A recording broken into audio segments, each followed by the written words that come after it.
জয় যীশু। প্রথম পাঠ স্যামুয়েলের প্রথম গ্রন্থ, 1 অধ্যায় 9 থেকে 20তম পদ। আন্না চাইলেন, ভগবান দিলেন। আন্নার কোলে এলো স্যামুয়েল। একদিন শিলো নগরীতে সকলের আনুষ্ঠানিক খাওয়া দাওয়ার পর আন্না আসন ছেড়ে উঠে এলেন। যাজক এলি তখন ভগবানের মন্দির দ্বারের বাজুর পাশে নিজের আসনে বসেছিলেন। অন্তরের জ্বালায় আন্না অঝরে কাঁদতে কাঁদতে ভগবানকে ডাকতে লাগলেন।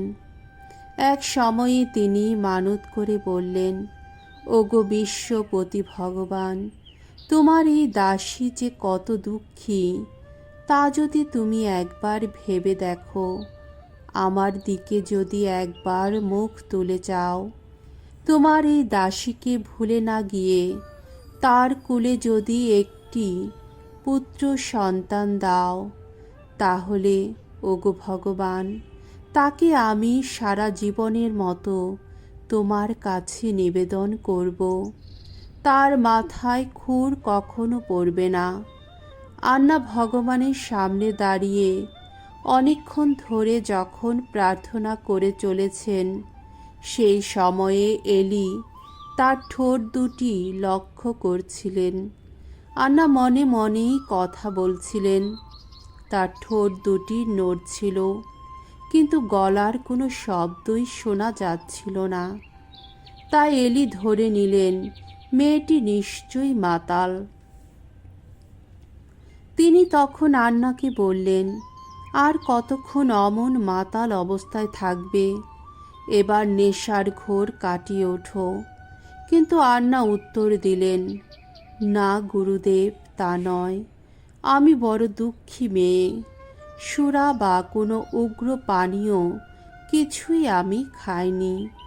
আমি তো ভগবানের কাছে আমার প্রাণের সব ব্যথা বেদনার কথা জানাচ্ছিলাম। দোহাই আপনার এই দাসীকে আপনি কোনো বাজে মেয়ে বলে মনে করবেন না। আমি এত ক্ষুব্ধ, এত কষ্ট পাচ্ছি বলেই এতক্ষণ কথা বলছিলাম। উত্তরে এলি বললেন, বেশ, যাও মা, তুমি শান্তিতেই থাকো।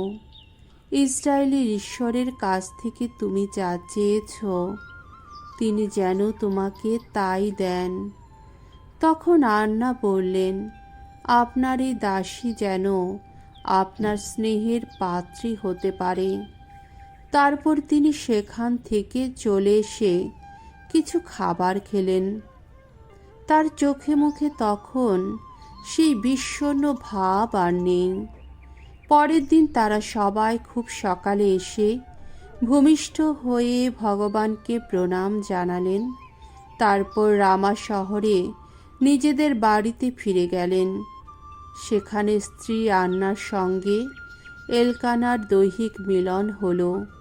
আর ভগবান এবার আন্নার দিকে মুখ তুলে চাইলেন। আন্না গর্ভবতী হলেন, আর যথাসময়ে তিনি একটি পুত্র সন্তানের জন্ম দিলেন। তিনি তার নাম রাখলেন সামুয়েল, কেননা তিনি বললেন, একে পাবার জন্যই তো ভগবানের কাছে আমি মিনতি জানিয়েছিলাম। প্রভুর বাণী। ঈশ্বরকে ধন্যবাদ। শাম সঙ্গীত। ভগবত ভক্তা আন্নার গীতিকা। 1 সামুয়েল 2 অধ্যায় 1 পদ 4 থেকে 8 পদ। ধুয়ো। আমার হৃদয় পুলকে রোমাঞ্চিত আমার পরিত্রাতার নামে। ভগবানের কথা ভেবে আহা পুলকিত আমার প্রাণ।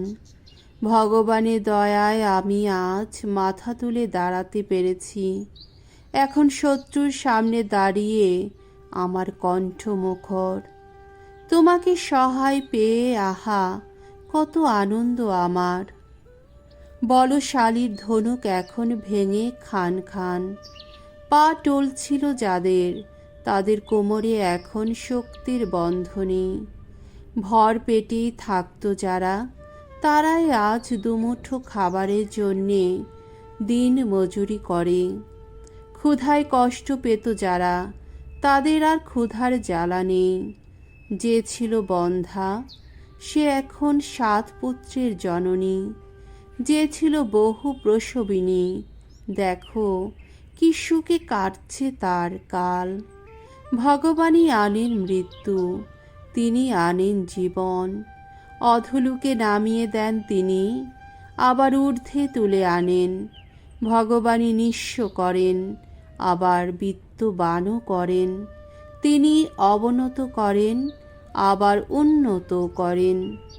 দীনজনকে ধুলি থেকে তুলে আনেন তিনি, আবর্জনা স্তূপ থেকে দরিদ্রকে করেন উদ্ধার।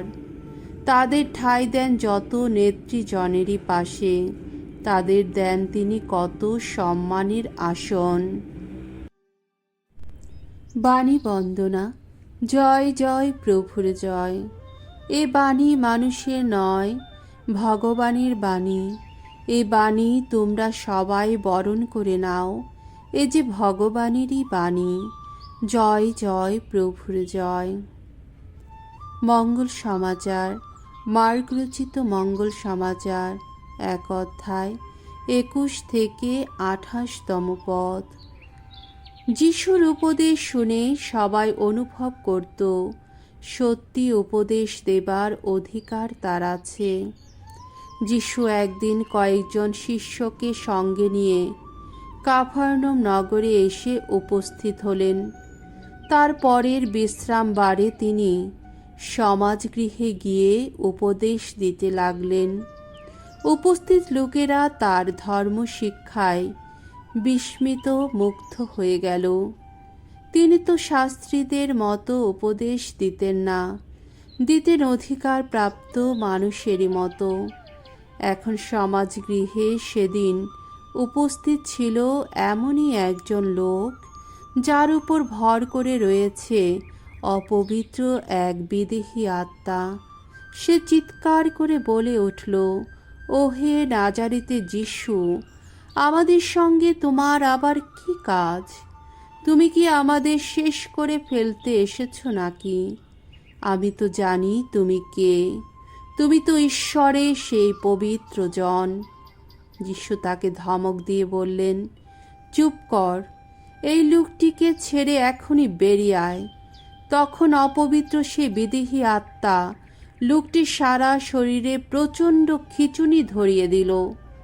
তারপর জোরে একবার চেঁচিয়ে উঠে তাকে ছেড়ে বেরিয়ে এলো। উপস্থিত সকলে বিস্ময়ে এমনই অভিভূত হয়ে পড়ল যে তারা একে অন্যকে জিজ্ঞেস করতে লাগলো, এ আবার কি? এ যে নতুন ধরনের শিক্ষা, আর তা দেওয়ার ভঙ্গিতেও কেমন একটা অধিকারের সুর যেন রয়েছে। তাছাড়া উনি তো অপবিত্র যত বিদেহী আত্মাকে আদেশও দিচ্ছেন, আর তারা ওর কথা মেনেও নিচ্ছে। সেই জন্য দেখতে দেখতে যিশুর নাম চারিদিকে সমস্ত গালিলিয়া প্রদেশে ছড়িয়ে পড়ল। প্রভুর মঙ্গলময় বাণী। খ্রিস্ট প্রভু তোমার প্রশংসা হোক।